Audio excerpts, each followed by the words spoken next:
रसूल की मार्फत लिखी गई हमारे खुदावंद यीशु मसीह की अंजील उसका 11वां बाब,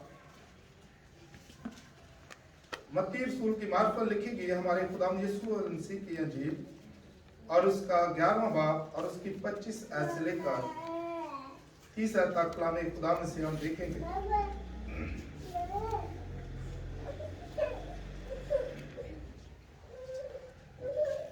कलाम खुदा में कुछ यूं मरकूम है,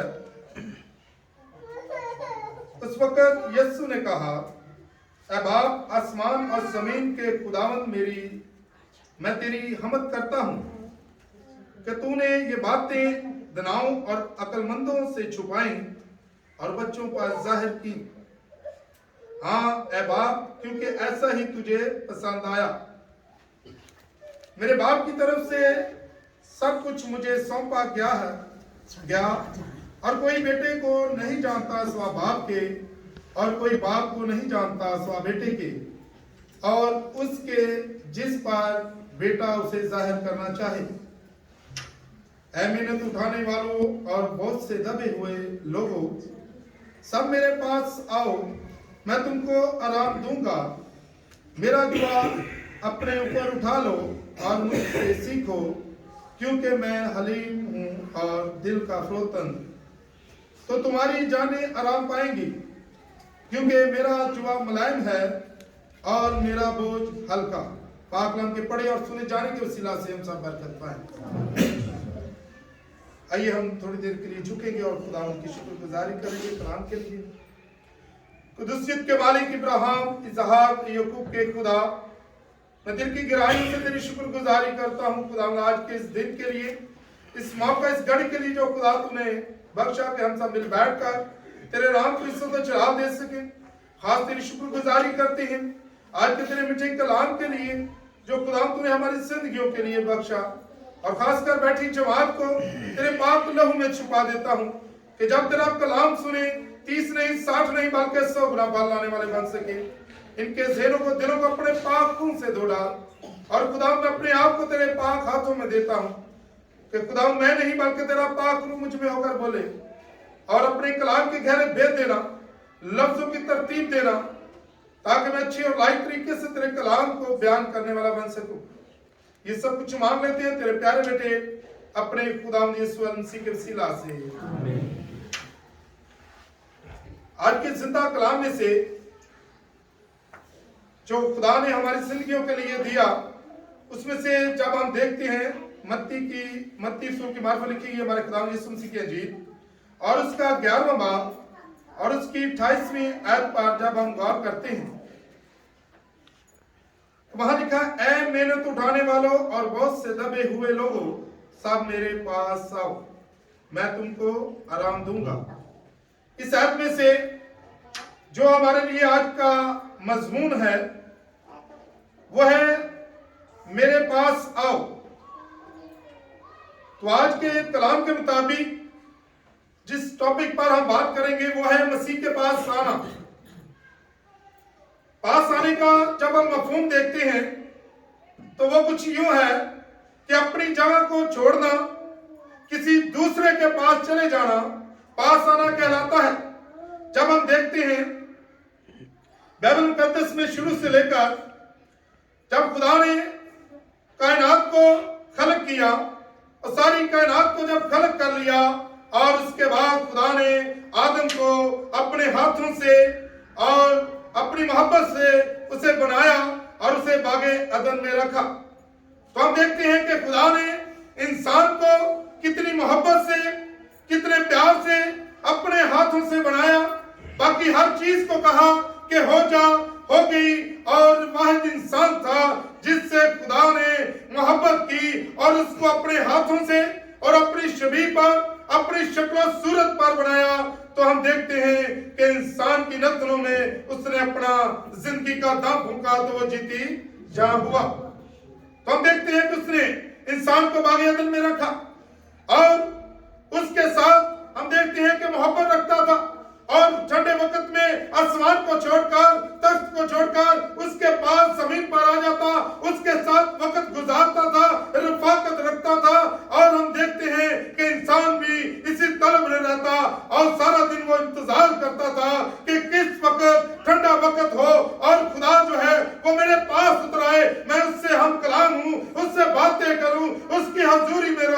तो हम देखते हैं कि ये सिलसिला जो था वो काफी अरसा चलता रहा। फिर खुदा ने उसके साथ एक साथी बनाया और जिसके वसीला से वो गुनाह की जद में आ गया और खुदा से दूर चला गया। हम सब जानते हैं जब पैदाइश की किताब का मुतालिया करते हैं तो वहां लिखा है कि जब आदम ने गुनाह किया वो खुदा की हजूरी से निकाला गया, बागे अदन से निकाला गया, खुदा से दूर हो गया और उसी दूरी को फिर खुदा ने बहाल करने के लिए, वापस लाने के लिए इंसान को खुदा ने बहुत सारे अपने नबियों को, पैगंबरों को इस दुनिया में भेजा। जो इंसान दूर हो चुका था उसको फिर अपने पास बुलाए। तो हम देखते हैं कि ये सिलसिला जो है वो आदम से लेकर मलाकी तक चलता रहा।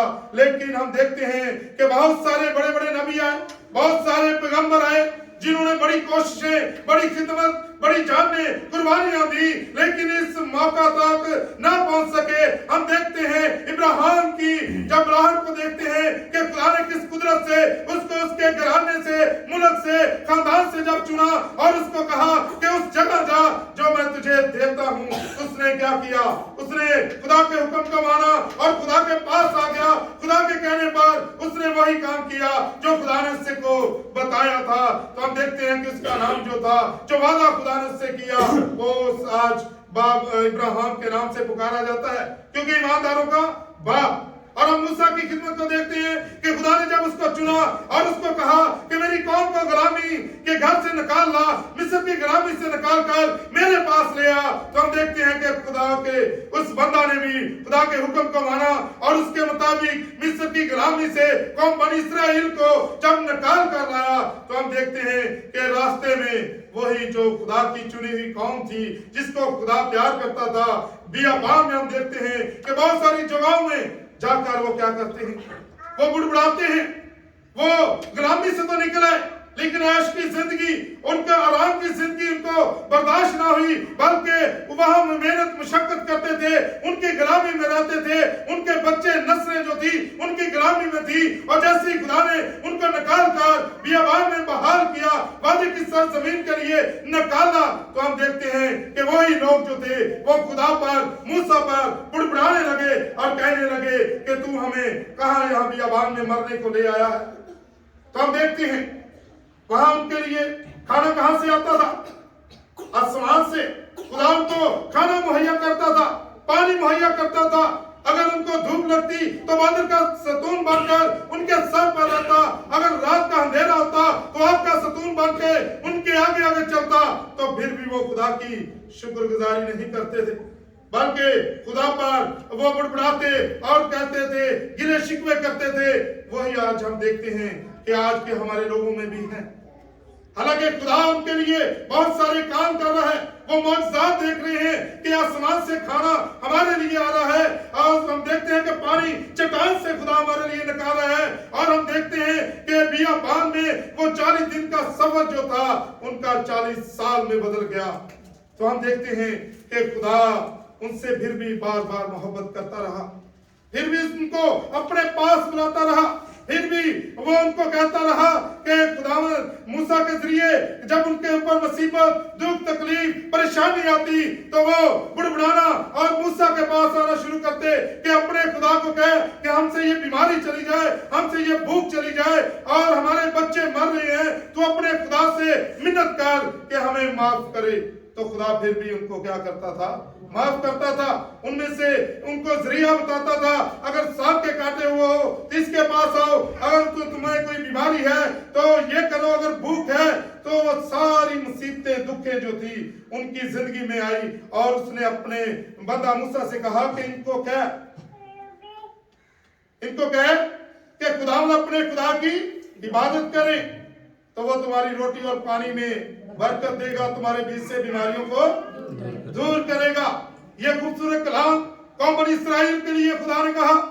اور اس نے کہا کہ یہ ان کی زندگی میں جو مشکلیں پریشانیاں ہیں، بھوک سے مر رہے ہیں، تکلیف سے مر رہے ہیں، بیماری سے مر رہے ہیں، اور ان کی زندگی جو ہے وہ بے رخی ہے، اگر میری عبادت کریں گے تو میں ان کی زندگیوں کو برکتوں سے بھر دوں گا، ان کی زندگیوں کو بحال کروں گا، ان کے بیچ میں سے بیماریوں کو دور کر دوں گا، ان کی زندگیاں جو ہے وہ میرے ساتھ ساتھ کیا کریں گی؟ ترقی پائیں گی۔ تو ہم دیکھتے ہیں کہ اس نے ایسا ہی کیا۔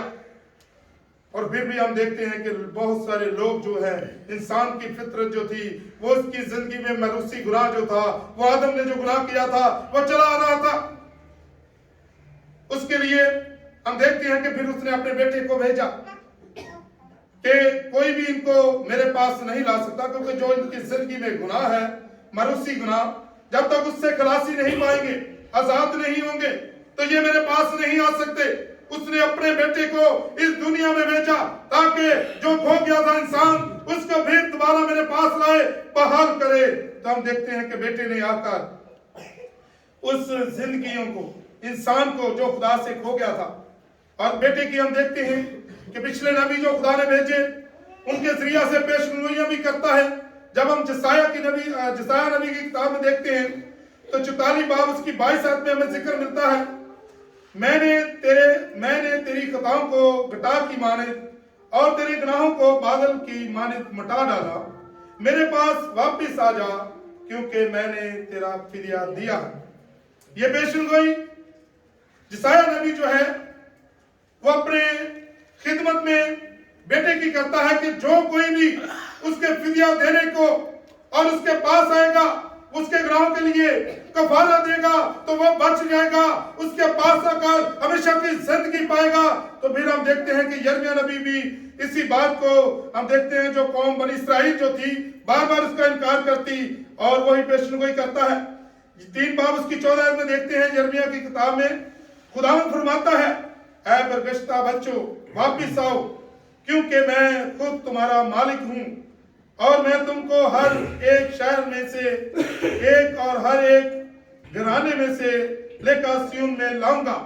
یہ قوم بنی اسرائیل کی بات ہے کہ خدا اپنی قوم کو کہتا ہے کہ جو بکھر گئی ہے، جو گناہ کی وجہ سے وہ ٹوٹ چکی ہے، وہ پھر میرے پاس لوٹ آئے تاکہ میں ان سب کو اکٹھا کروں گا اور پھر اپنے اس گھر میں واپس لاؤں گا، یروشلم میں جس کا وعدہ اس نے کیا کہ پھر نیا آسمان اور نئی زمین اور نیا یروشلم ہوگا، اسی جگہ پر پھر خدا جو ہے اس کو اپنی قوم کو اکٹھا کرے گا۔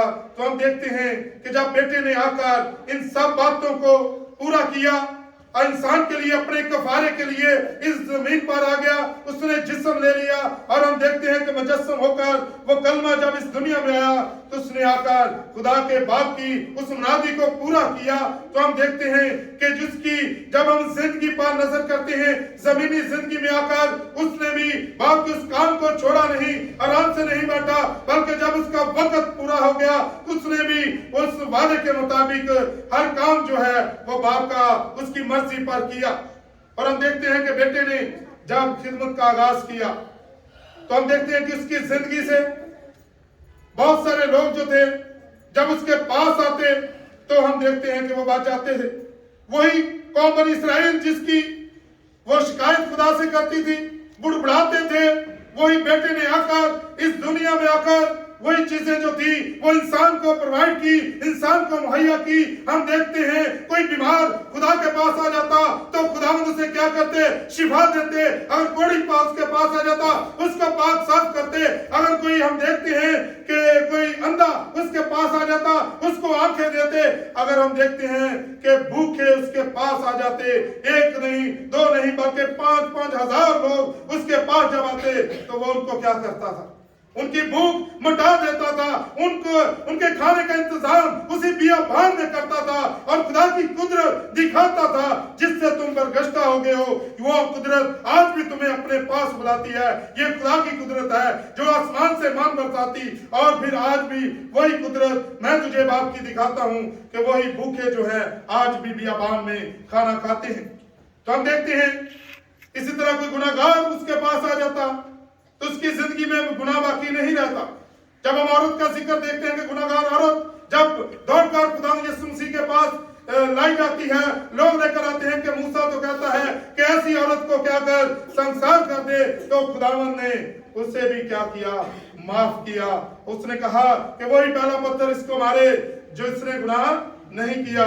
एक एक करके सब जो थे वो वापस लौट के, सबकी जिंदगी में गुनाह था और खुदावन ने उसको कहा कि बेटी आइंदा से गुनाह ना करना। अगर बुजुर्ग गिरफ्तार उसके सामने उसके पास आ जाते तो वो भी रिहाई पाता। और हम देखते हैं कि जब खुदा यीशु मसीह जब झील के पार गए तो एक लक्ष्य बड़ा आदमी जो था पत्थर उठाए हुए खुदा यीशु मसीह की तरफ भागता हुआ आया और उसको मारने को था। तो जब खुदावन ने देखा तो वो थरथराना और कांपना शुरू हो गया। उसने कहा, ऐ खुदा ताला के बेटे, तुझे मुझसे क्या काम, तू वक्त से पहले ही मुझे अज़ाब में डालने आ गया है। तो खुदा की कुदरत ऐसी है कि वो बुजुर्ग गिरफ्ता भी उसी वक्त वो जो था आजाद हो गया और शिफा पाकर खुदा यीशु मसीह के पीछे हो गया।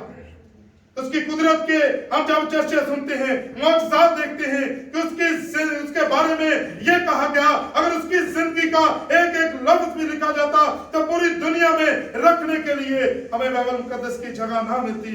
इतने मौजज़ात, इतनी कुदरत से भरा हुआ, इतना फजल से भरा हुआ हमारा और आपका खुदावंद यीशु मसीह जब इस जमीनी जिंदगी पर चलता था, उसका चलना फिरना उठना बैठना लोग देखकर कहते थे ये खुदा का बेटा, खुदा का बला है जो यहाँ के गुनाह को उठाकर ले जाता है।